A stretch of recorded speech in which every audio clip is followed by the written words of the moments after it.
This is Triggered. And you will be.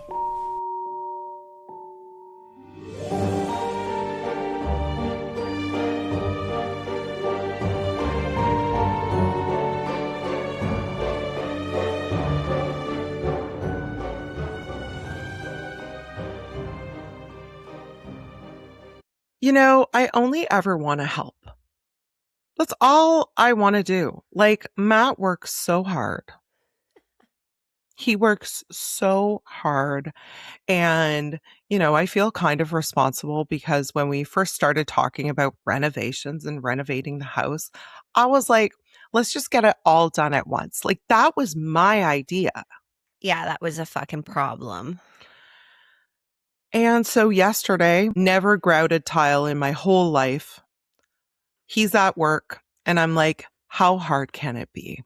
Really? How Those hard are can the it be? famous last words, girl. How hard can it be? And I looked at how-to videos and it looked super simple. But here's where I failed so miserably. All of the how-to videos, it's like light tile with white grout. And of course, no, that's not our vibe.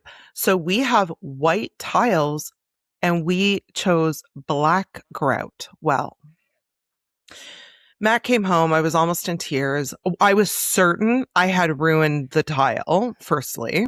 I had black grout. Like, Matt came home and he was like, your face. I had black grout like across my face. It was probably eating my skin.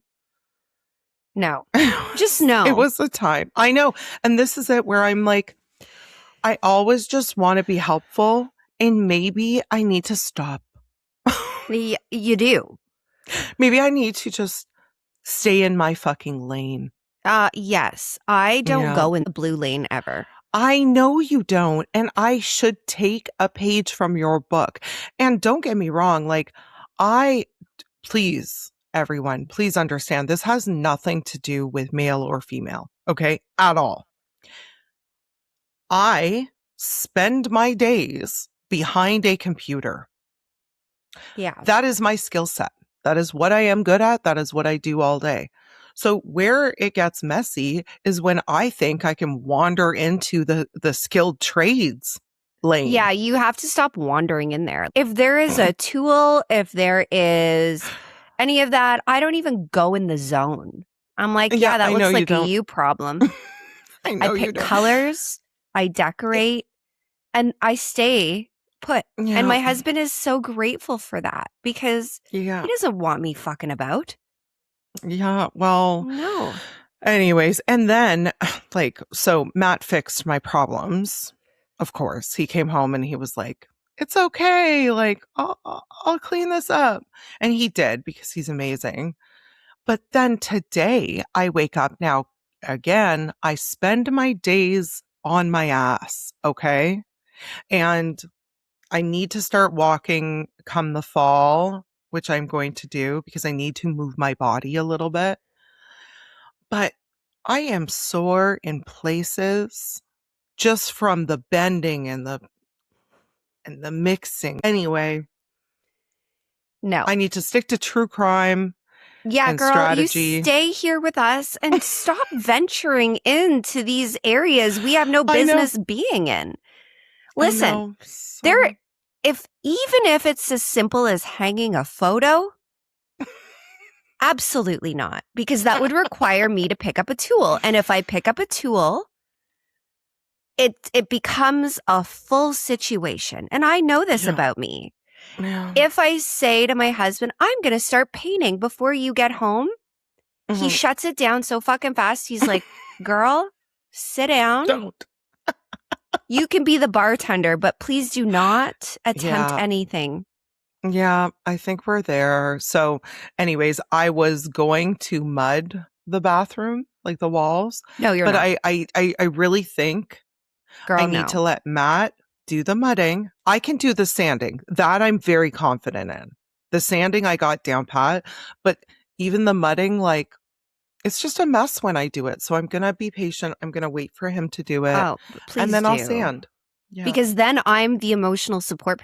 What you guys don't understand is this sounds all fine, but I'm the one that's getting the fucking call and then I have to talk her off the ledge because she's about ready to fucking jump. Anyways, while we're talking about ledges and all the things, the case I'm doing today does deal with a lot of mental health, and I hate covering that. This is a very fine, tricky place to be. And I know all of our listeners are probably aware of the Perez Hilton situation that just went down online. And I was like, do I creep over to that area of fuckery? And the answer was always yes, because yes. But I have my thoughts on the Perez Hilton thing. And I'm going to just say your thoughts. Say it. Yeah. This is your soapbox, my love. I know many a people who have had full mental breakdowns. And my heart breaks for them and the family that's involved, because there is nothing more horrific than watching someone like rapidly decline in their mental health, especially someone who is intelligent and had their, wherewithals not long before it happens. But this one pissed me the fuck off. Yeah, I think it pissed a lot of people off. And I'm going to tell you the 3 things that pissed me off about this situation. First of all, Chantel and I have more times than not gotten the boot from TikTok from saying, like, guys, we can't say murder. We can't say. I can't write. We can't write the word, like, we say fuck a lot. Yeah. When I'm doing the captions, it has to be like F star star star, or we don't get banned, but the algorithm does not push us out. And I know that young kids should not be on that platform, and that is not my point here, but they are. Let's just be real. They are. Yes. Immediately when I found out what was going on, I was on it right away, making sure I'm like, everyone, no TikTok today. We are not going on TikTok, because I am not about to let my kids see something so fucking horrific that it affected me in a negative way. Could you imagine what their little brains, how do you process that? So first of all, I'm sorry that Perez Hilton had a mental breakdown, but something felt premeditated about that, because he was making amends. He was doing all this shit, reaching out to people he hurt. I remember when Britney Spears had a mental breakdown and he was telling her to go F and kill herself. Yeah. And now they're requesting privacy in this difficult time. Where did he ever show anyone grace? No, and I saw a post on X that said Perez Hilton wouldn't have given Perez Hilton privacy. And it's true. It's true. Now, the caveat to that is his kids deserve privacy. His kids do not have anything to do with, they're innocent, what he's done in the past. And I do believe that people make mistakes. And I think maybe he did get caught up. He became famous like in the 2000s, and he was, oh my God, I'm getting all this attention, and it is an addictive thing. However, karma keeps receipts. And unfortunately, the karma and all of this is his kids. I don't feel bad for him. I feel bad for his children. Yeah. And that's just it. And it's hard too when it's such a public figure, but it's difficult to feel bad because he was so cruel to so many celebrities and young celebrities who were going through like awful times in their life. And it's like, now you expect the world to have sympathy and compassion for you when you have never shown it for them. I don't know. Now, my hope for all of this is he comes out of that and really realizes the weight. Turns his life around. Yeah, of what he caused so many people.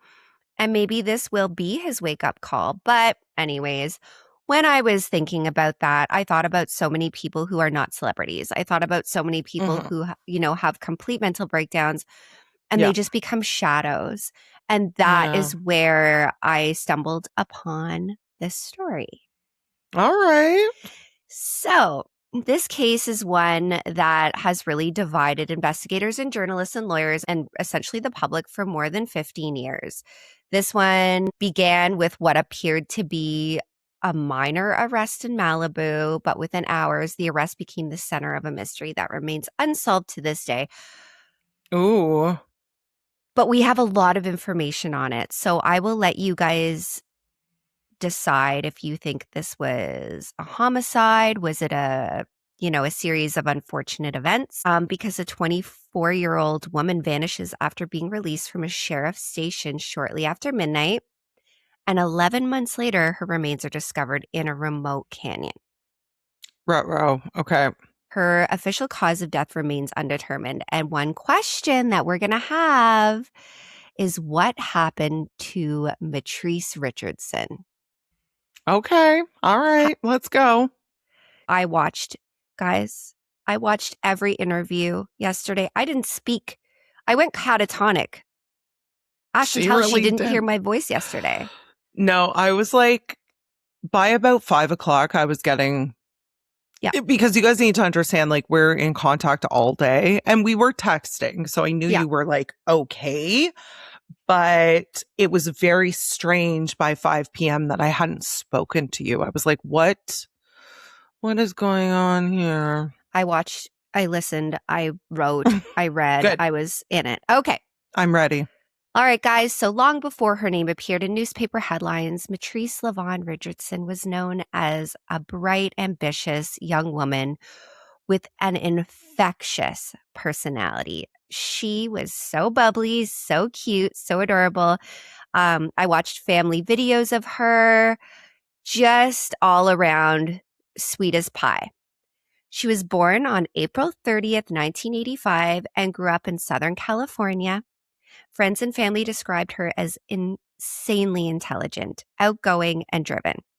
She graduated from California State University, Fullerton, earning a degree in psychology, and was working multiple jobs while planning her future. So this girl was someone with goals. This was a very intelligent woman. She has a degree in psychology. So this is, she knows a thing or two.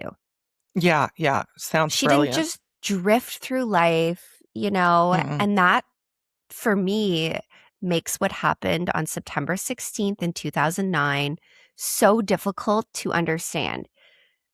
Because by the end of that day, people who knew her began describing her behavior that they'd never seen before. Like, she was just not acting like herself. I'm always fascinated by cases like this. Yes. Because what happened? Well, the evidence that I'm going to bring to you and what people have said is it suggests that Mitrice may have been experiencing a mental health crisis.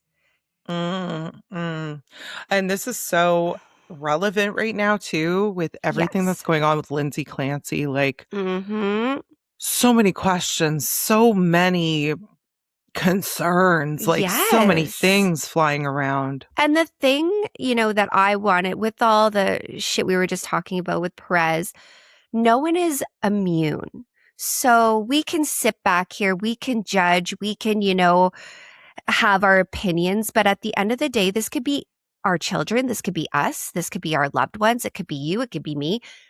So glad that you said that, because we have to remember that what you just said, no one is immune to this ever. You have no idea. You can have the most stable, sound mind today.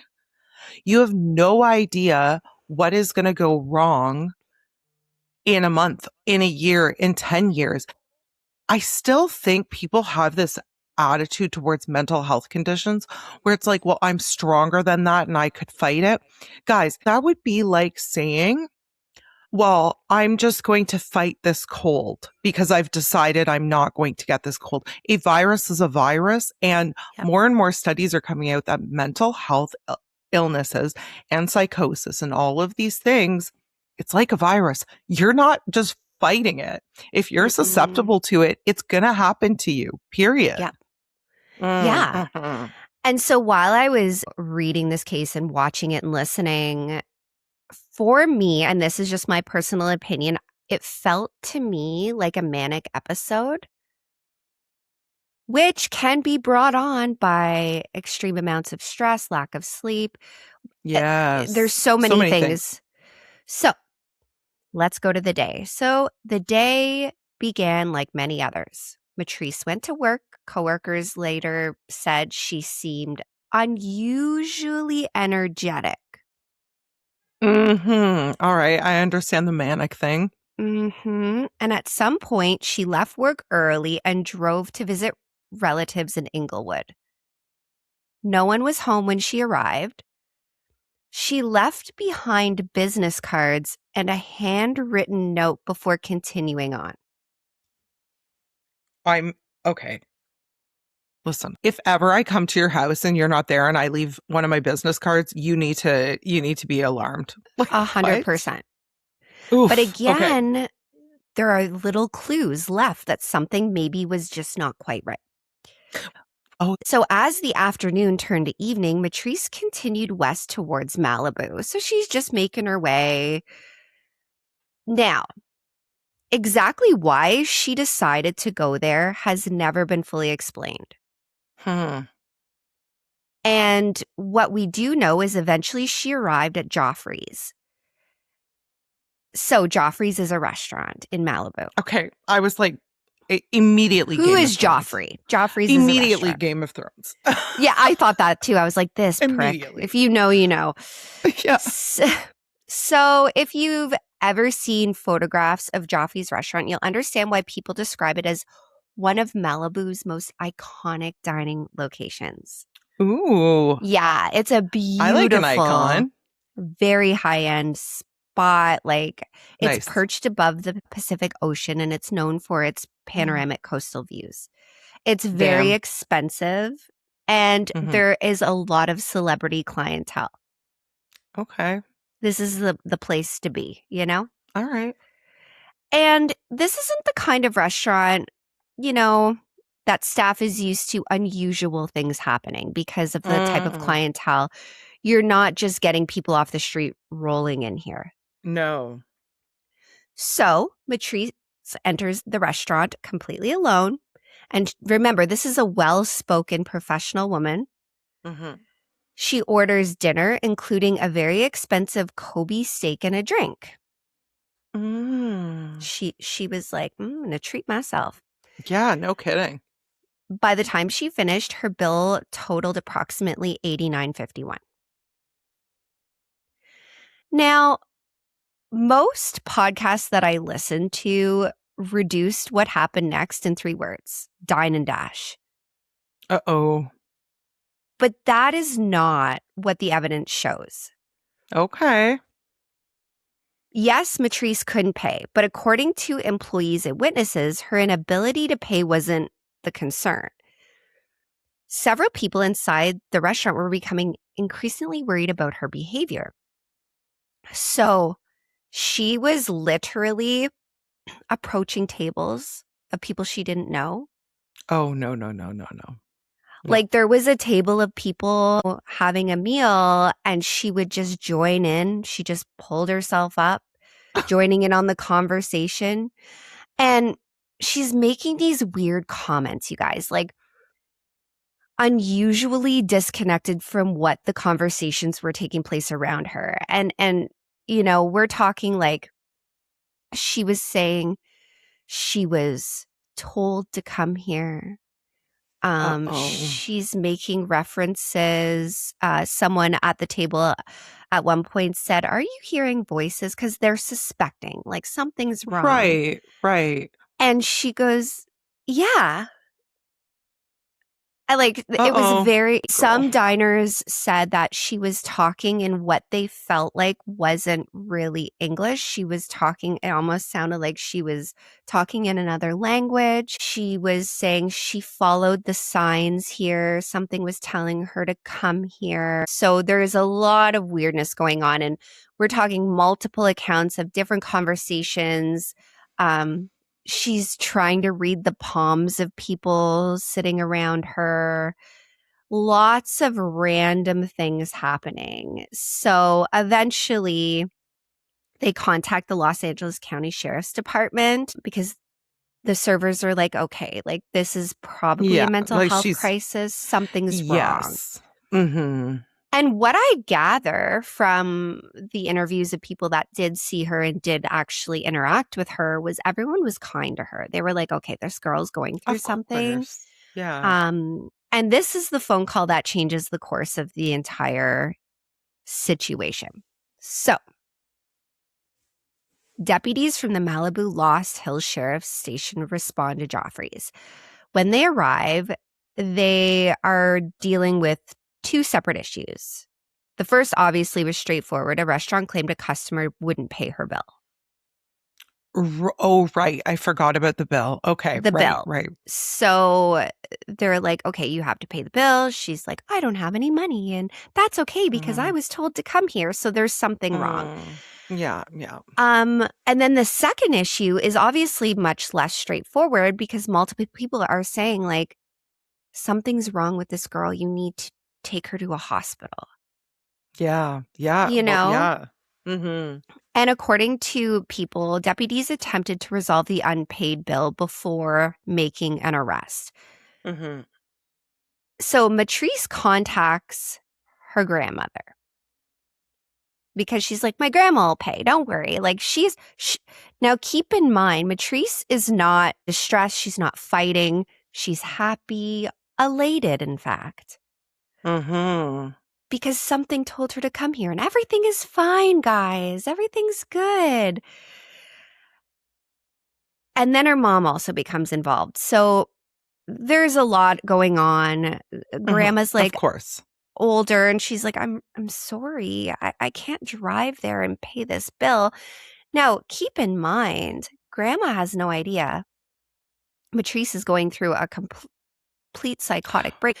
So her mom and grandmother have no idea what really is happening. They just think she showed up at some fancy restaurant and wouldn't pay the bill. And can't pay her bill. Yeah. Which is completely out of character for this woman. So there's a lot happening here, you know? Yeah, and I was going to say, I wonder, like, obviously, if I got a call from a police officer being like, Ashley's at Riviera and she racked up a $300 bill and can't pay it, and you're going to have to come do it. Like, I'd be like, okay, I'll be right there because it is out of character for you. And I would also want to be like, what were we thinking? Right. When Chantel would roll up like a mother and she'd be like, get in the car. I'd be like, get in the fucking car right now. So despite the efforts of getting payment, the encounter is escalating into an arrest because you can't do that. No, right? So deputies then discover a small amount of marijuana in her vehicle. So, and I'm assuming it was not legal at the time. Right. And I'm assuming also they're like, oh, she's high. She's high. Yeah. Now which, there like, was what a great high. I want that. I want to go to a fancy restaurant and be like, I was told to come here. That would be so totally something I would pull. Yeah. Oh, yeah. So they did find like alcohol in her trunk. There's a lot of stuff in her vehicle, marijuana, alcohol. But again, this is not like our girl. You know? Yeah, so I was going to say it's out of character. So out of character. This is where things start getting interesting because many people assume the deputies immediately recognize something is wrong and they're going to take her to the hospital. Right. So everyone around is like, oh, they're going to take her to the hospital because obviously she's having a mental crisis or a psychotic crisis or something. And that would be the next step, you would think. What year was this again? 2009. All right. So I pray to God we've come a bit of a long way, but I see reports every day where I'm like, maybe we haven't come as far as we should be. But anyways. So upon review, my friends, it was concluded that deputies acted within the law based on the information available to them at the time. They said they did not have sufficient legal grounds to continue holding her involuntarily once booking process was complete. Now, what pissed me off about this was they did not take her to the hospital. Yeah. They took her to the fucking police department and booked her. I'm like, no. You just had multiple people say she's talking crazy. The wait staff was being very kind, and they were like, there's something not right here. And if they would have just called a couple people, like a couple coworkers, a couple family members, and been like, hey, is she, does she normally show signs of elation? Does she normally show, is she manic? What is going on here? They would have immediately been like, no, everything you're saying doesn't make sense. They did nothing. All right. Not impressed. It's going to become more clear how they drop the ball on this as we get into what happens next. I hate these. Okay. So she is at the Lost Hills Sheriff's Station. They impound her vehicle, and in her vehicle is her phone, her purse, her wallet. And they kept those in the vehicle. She's got nothing on her now. And this pisses me off, okay? She is in an unfamiliar area. Right. Something's wrong. Right. So she has no people around her to take her home. She is clearly not okay. She has nothing. No money, no phone, no way of contacting people that love her. Just booked. Cool. Thanks, guys. Locked up. And that pisses me off. And it's not even because of the charges, because, she was breaking the law, but the decisions that were made essentially caused everything to fall apart really fast. Okay. So this sheriff's department is located in Agora Hills. It serves a very large area that includes Malibu and its surrounding canyon communities. It's not a busy downtown area. It sits on the edge of an area surrounded by winding roads, open space, and rugged mountain terrain. Yeah, okay. To me, I know where this is going. Yes, continue. Imagine being booked. You have nothing on you. And then suddenly they're like, you're free to go. And you're literally on a fucking mountain terrain alone. Hello?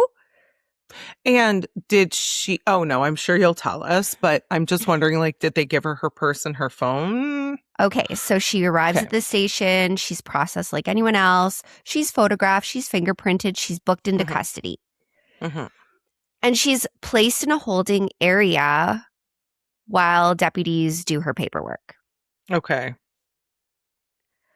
Now, while she was being transported to the station, so this is a piece of information that's important. She's with the cops. Her mother obviously finds out she has been booked. Lettice Sutton, her mother, called the station. As she's being booked. And she's like, hey, this is really out of character for my daughter. Yes. And I need to tell you something's not right here. She is asking questions and she says, is Mitrice going to be released tonight? She asked this question, okay? Oh, I'm just getting madder and madder. Okay. And she said, if she's being released, I'm going to come right now and get her. Yeah. She voiced her concern. She's like, something's not right. I'll come and get my daughter. I'll figure out what's going on. She told the deputy, do not let my daughter out wandering unfamiliar canyon roads in the middle of the night.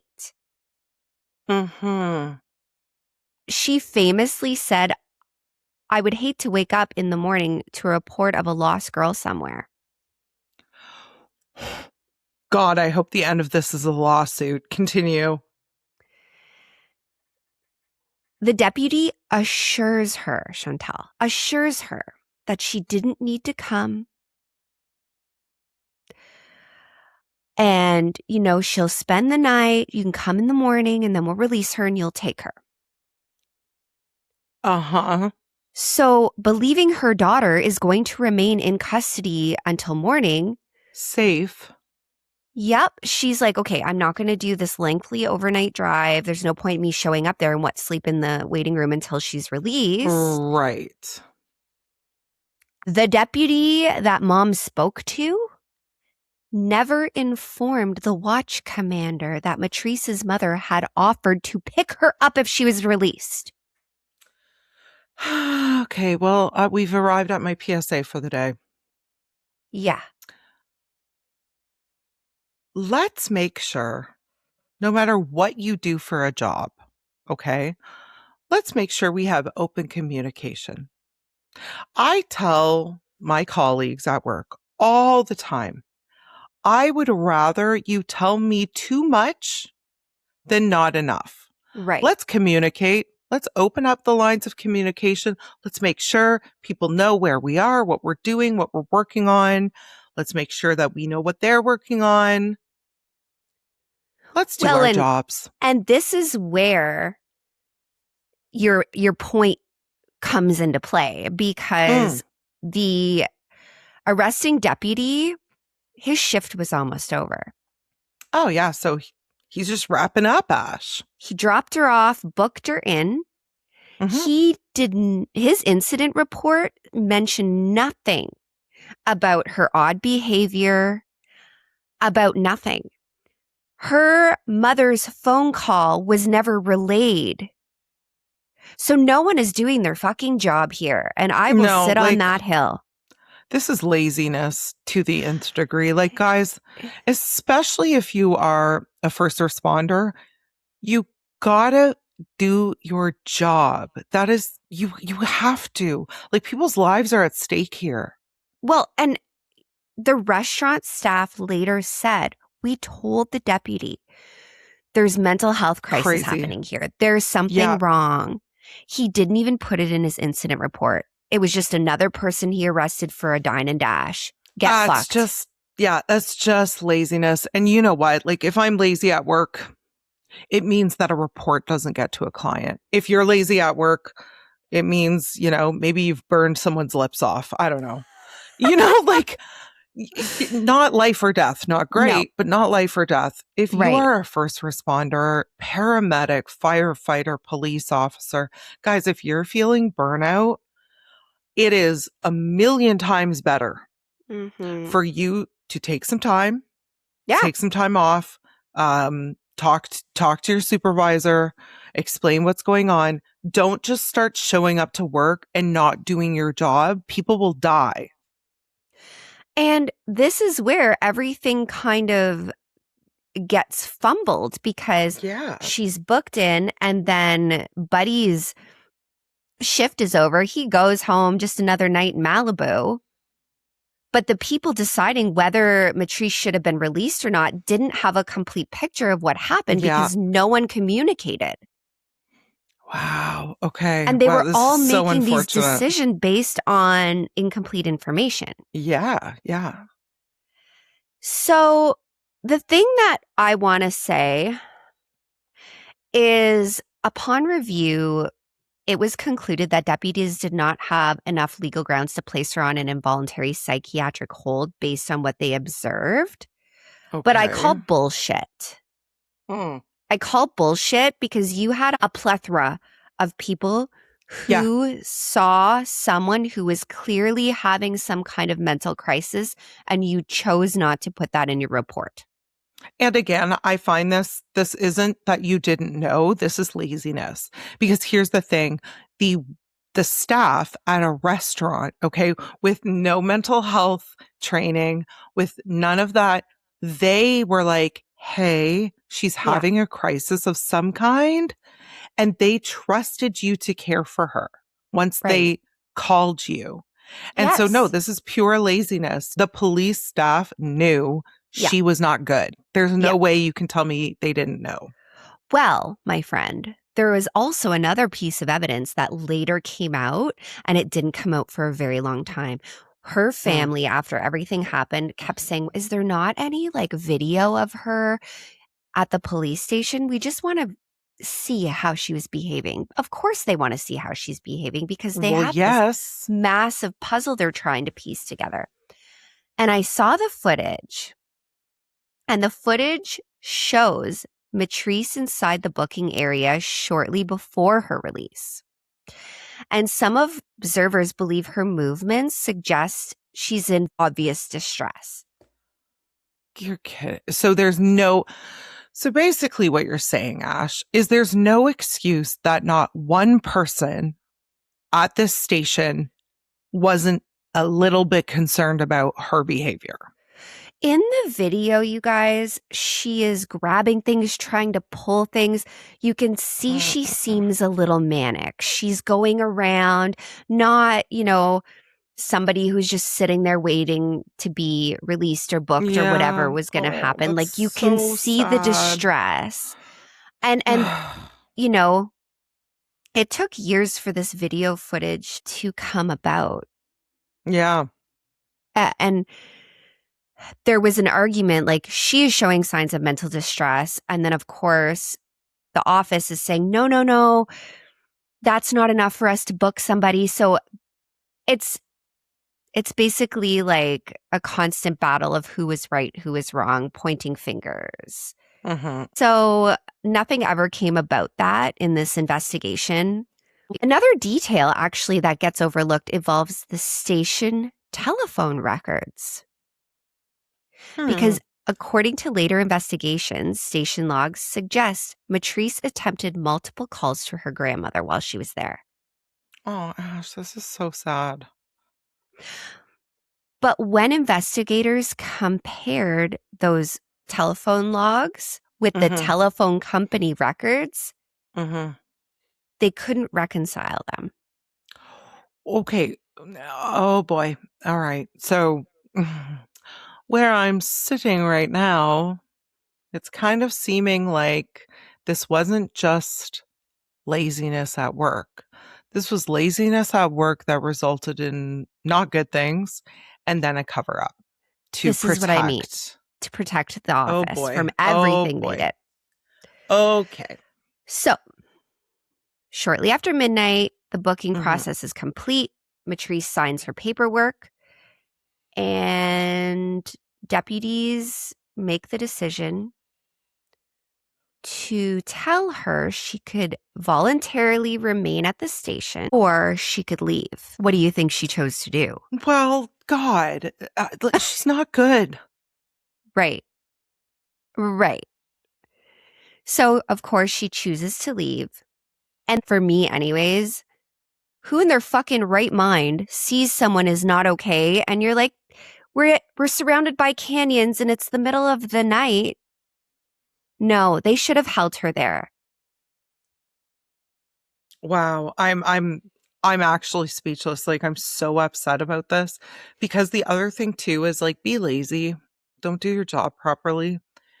But even if someone wasn't having a mental health crisis, why are you leaving a young woman wander out into a canyon in the middle of the night that she doesn't know? At 12:28 a.m. They're like, hey, bye. What the fuck? Oh, this really pisses me off. So our sweet girl walks outside. Yeah. No vehicle, no phone, no purse, no money. She's alone in unfamiliar areas. And for investigators, this was the last they'd ever documented anything on their end of her. Wow. Now, everything that happens after this point literally is constructed from witness statements, some physical evidence, and an investigation. And for several hours, there were no confirmed sightings at all. Okay. What was she doing? Well, Because clearly wandering about. just over 6 hours later, a resident in the nearby community of Montanito saw her asleep on the back steps of his home. She was resting. Oh my God. Okay. So he sees this girl, and I believe his wife went and said, "Hey, are you good?" And I think it was through like an intercom or a security. Yeah. And Mitrice answered and said, "Yes, I'm just resting." The thing that blew my mind about that was this man calls the Los Angeles County Sheriff's Department, so the same, and says, there is a slender woman, describes her to a T, okay? Claiming she is resting on the steps. She doesn't seem okay. She was very polite. When she spoke to me, she said she was just resting. And what I need to tell you about the area, okay? So in Montanito, it's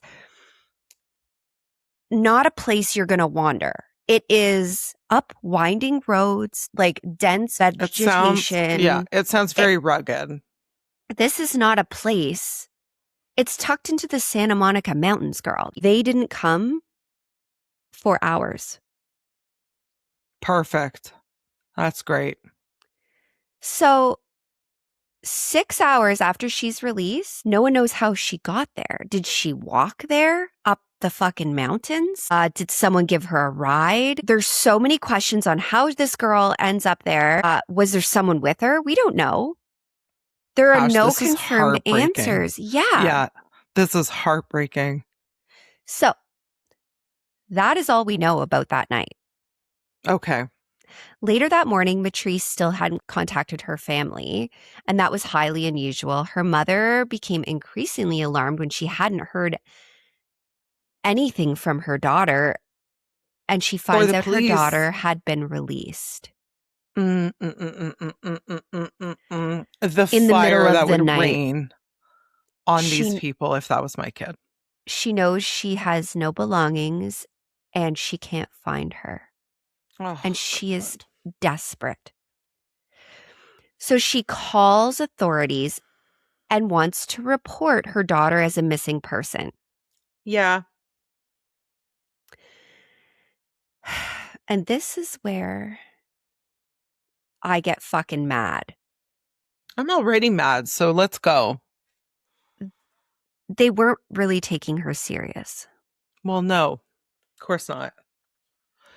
And those hours while they were fucking about and not really taking it seriously were hours that would have mattered because they could have gotten out there and looked for this poor girl.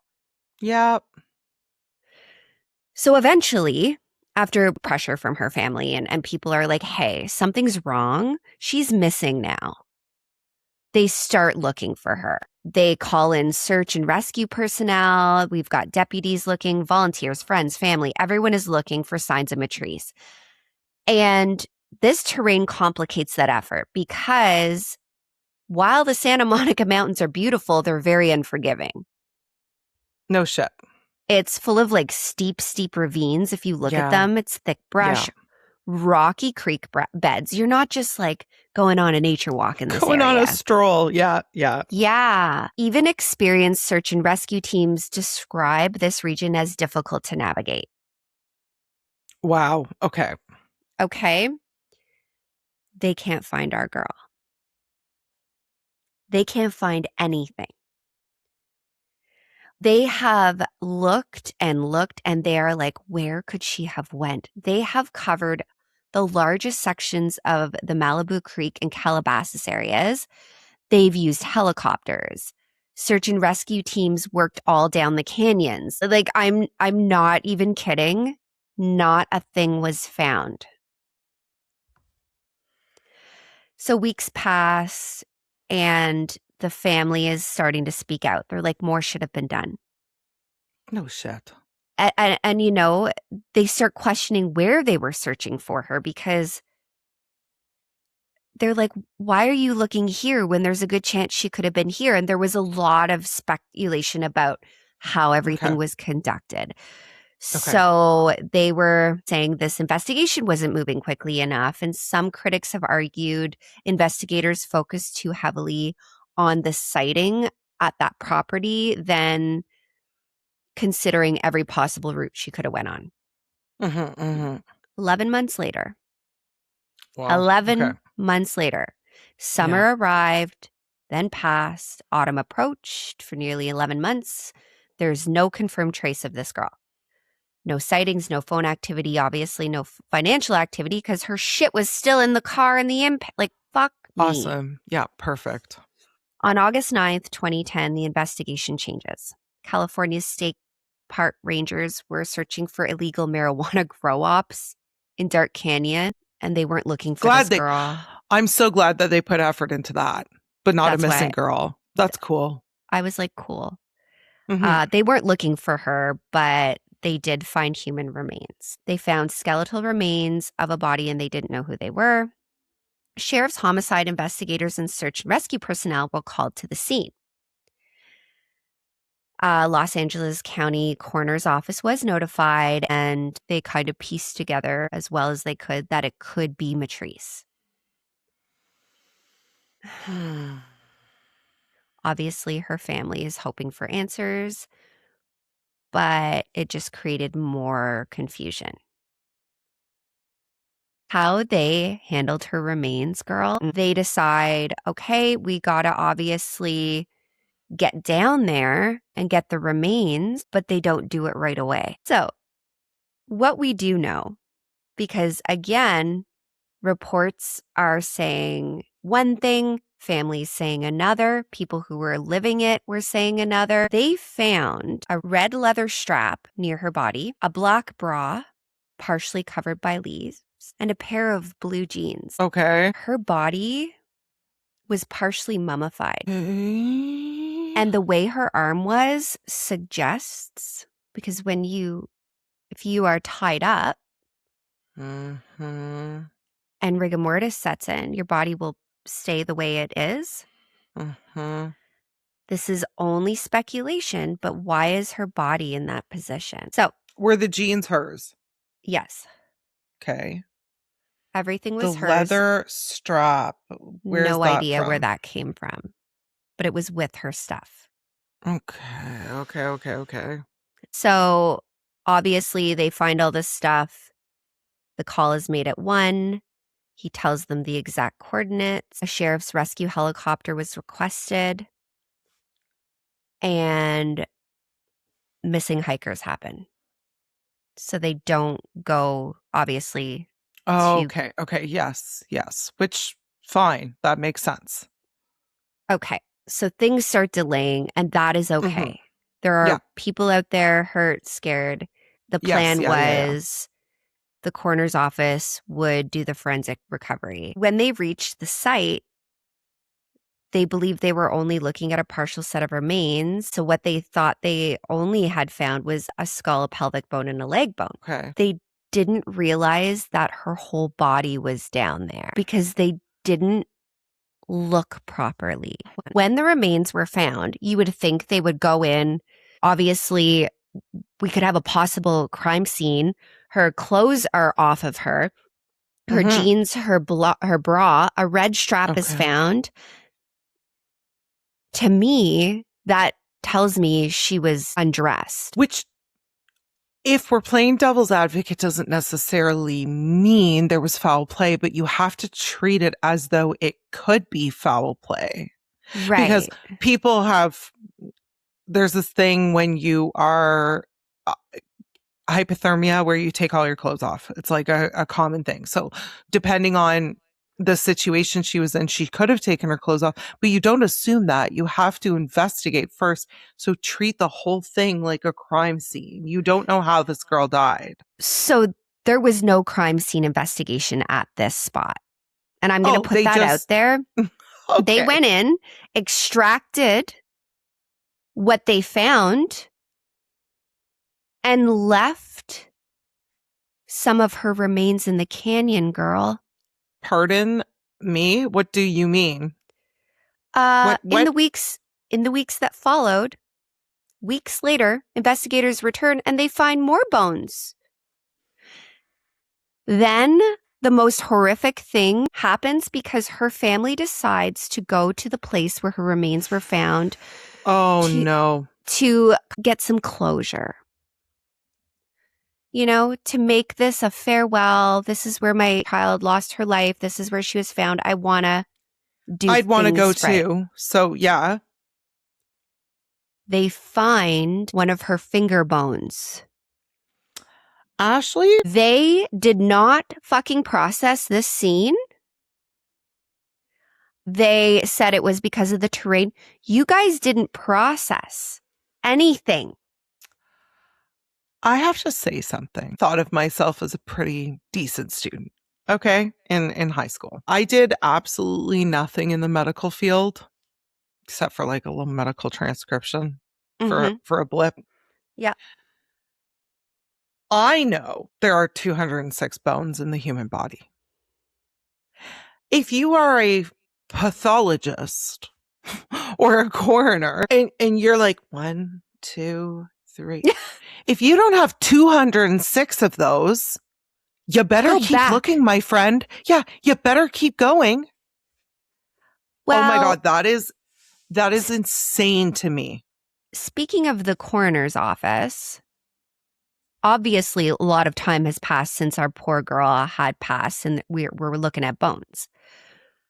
But there was no evidence of an accident, a fall, nothing. They don't know how she died. The cause of death was listed as undetermined. Okay. You know what? That's lazy too. You know what? I'm just going to go off on a tangent here for a second because you and I have been dealing with a case in the background, which is coming your way in the fall. Yeah. Where, you know, this undetermined thing, determine it. Figure it out. And I know that might sound harsh, but like, come on, it is, and I know this was back a bit, but like, it's not 1805 here. We have technology. We have whatever. Do the work. Figure out what happened. Recreate the things. Look at all of her bones. What is broken? What isn't broken? Where, you know, Ash. So here's my stance on this. They found her body in rugged terrain. Yeah. And this is an unforgiving area. Why is she undressed? What is this leather strap? Parts of her body, yes, we could say animals, we could say whatever. Sure. Absolutely. But if she fell and like hit her head on a rock, there would be evidence of that. Yeah, we would see that. And also, and people may take the side of the investigators and the coroners and say like, well, you know, they knew that they didn't have all her bones, but animals or whatever. Fine. Why? How come her mama is finding her finger? Right. You didn't look close enough. You didn't look well enough. And this irks me. And this is a big thing for me because if it was a fucking celebrity, if it was a high profile person, these motherfuckers tried to cover up that they dropped the ball. And instead of giving her family the answers they deserved, they just continued to drop the ball because they knew that if it came out that they were on the hook for what happened to this poor little girl, they would be in shit. That's exactly what happened here. Following her death, her family did file a civil lawsuit against the Los Angeles County Sheriff's Department. Good. They did reach a settlement worth about $900,000. When your loved one passes and you ask for their things back from the coroner, right? You get a bag. Yeah. I have something to say about how her family received their child's belongings. Uh-oh. Her clothes and items that were found had never been processed. They sent them with the leaves and the dirt and everything in a bag. They were never taken into evidence. Here you go. What do you mean? You have an undetermined cause of death. They just didn't care, Ash.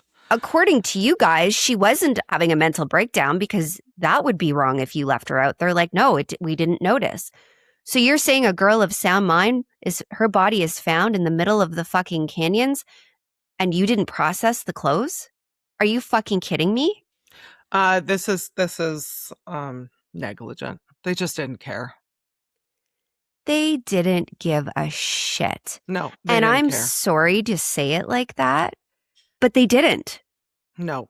They looked at her not as an intelligent, educated woman who was clearly struggling. They didn't. With something. They didn't give a shit, girl. The police reports and what the family says and what people are saying are all different. There is no clear path to what happened to Mitrice, where her shit went, why didn't you get the full body, what is going on. Everyone just fucking dropped the ball and no one will admit it, and I'm pissed off about it. You know what? And this is the thing, and it's so heartbreaking. And I do want to make a point before we end this. We love police. 100%. We honestly, guys, and I know there's quite a few officers and detectives who listen to this podcast. Hi, guys. We love you guys. We do. This is not a generalized, the police, investigators. No. Your jobs are hard. That we are not going to sit here and say that what you do for a living doesn't take a toll.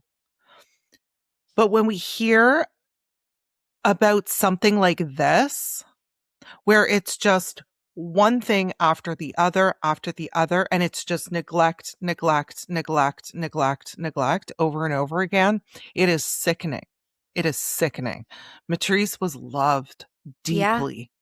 Yeah. And in death, it was like you didn't have the time of day for her.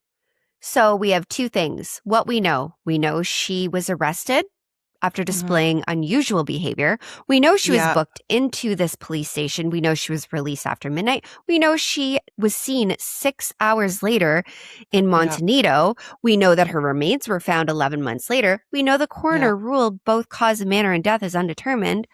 What we don't know, though, is what happened between her release and what happened in Montanito. We don't know how she even got there.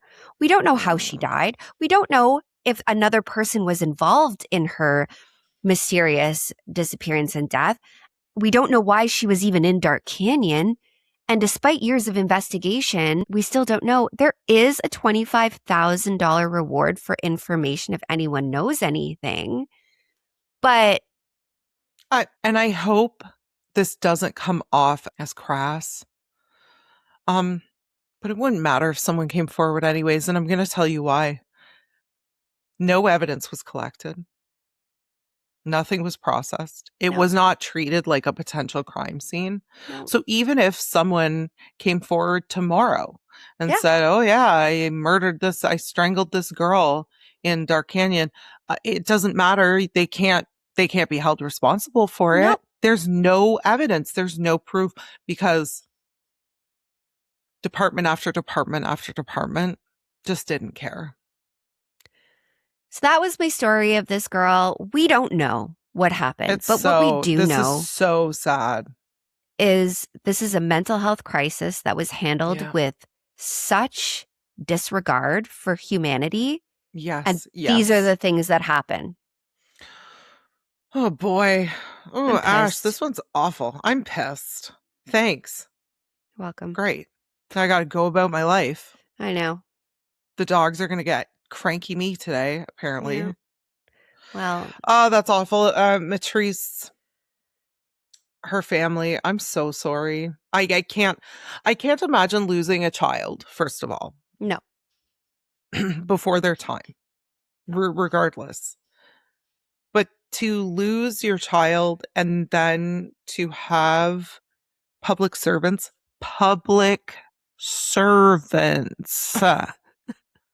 that they pay their salaries, just not give a shit. I can't imagine. I'm so sorry, guys. And I hope that they have found peace over the years and some kind of healing. Mitrice. Well, thank you, Ashley. I really appreciate I didn't know this one. You know. And these are the ones that I want everyone to know. This girl mattered. She could have, maybe she was having a day and she could have gotten some meds or gotten some rest or whatever the case may be. And gone on to be an amazing psychologist and help others. Yeah. Psychologist, mom, wife, like who knows? Yeah. Who knows? And because of, from what you've told me, looks like pure laziness. She'd be 41. She's not with us anymore. Yeah.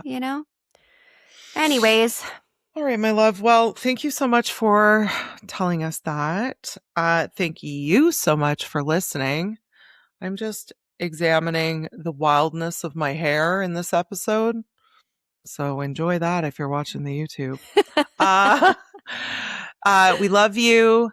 Thank you for listening. We couldn't be doing this without you. We have a free Discord. I know we talk about this all the time. Free Discord. Follow us on social media. Yeah. Subscribe to our YouTube videos.